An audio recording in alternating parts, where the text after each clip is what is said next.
So many great people in sports, but very rarely do you have an event like this to celebrate someone. Just why do you think Pat has had such an impact on sports as a whole? Why are we still talking about her? Well, I feel like Pat was before her time.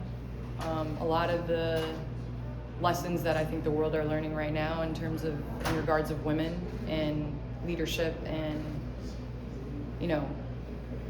in sports and how important it is, she was doing in the 70s and 80s when we were still discussing the impact of Title IX and what this would mean. So with that being said, I think just to be here today and see like she was right and how many people have been impacted by the choices she made and the leader that she was. I think we're here celebrating her because she was an unbelievable coach, but she was so much more than that. And I think that's what makes it so special. Now, today, we value, the other part, like the connection with people and the passion and not just like the wins and losses.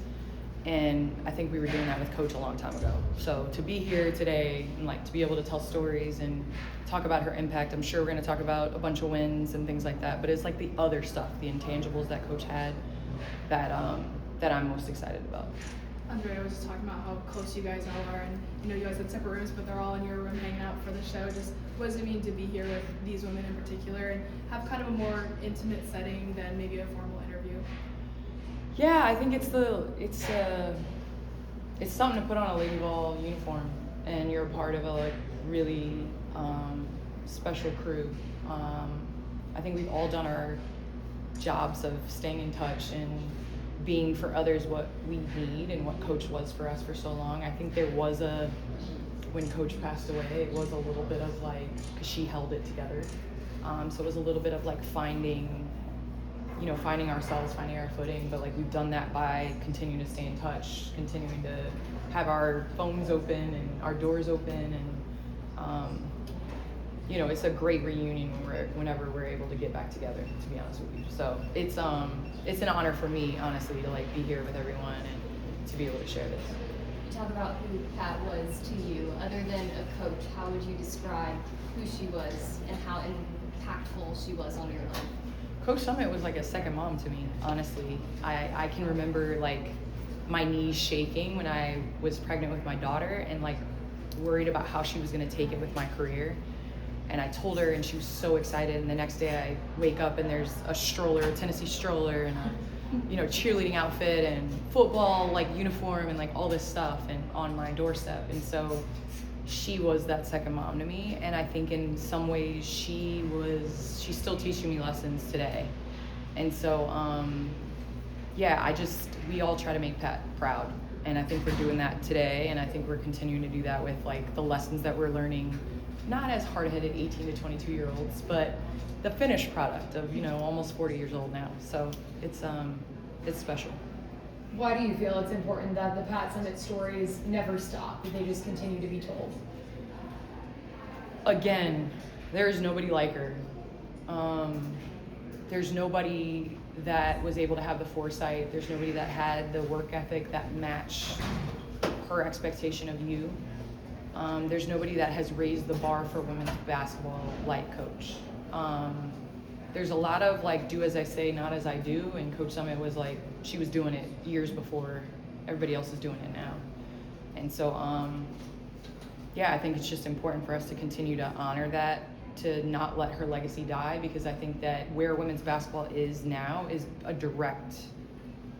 directly because of Coach Summit and what she was able to do. I think I clicked on something, some like history, Tennessee, I'm like, follow all the like historical Lady Vols, whatever, on Twitter. And it was 1989, a sold out arena where Tennessee took on Texas. It was 24,000 people. Like, who was doing that in the 80s and early 90s? Nobody. But we were ahead of the game. And so I really truly believe like she is the reason why women's basketball is where it's at.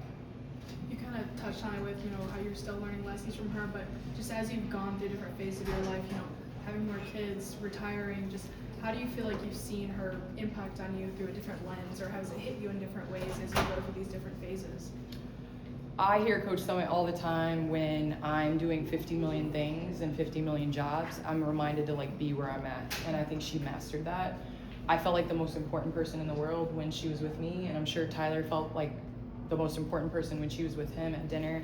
Like, to be where your feet are, to not feel guilty for doing what you love and what you're passionate about. And I think it's just putting people at the forefront of that. Like, that's what Coach Summit did all the time. Like, you would never know she gave a speech to the CIA and then came to practice. You know, like, you didn't know all of these things. You didn't know that she met with the president, and then, like, you had no idea because you felt like she was intentional and like where she was. And so I think that's the lesson I'm learning now at my age, now that I'm retired, now that I'm like figuring out life after basketball, is like the balancing of it and making sure that like I am present where I'm at.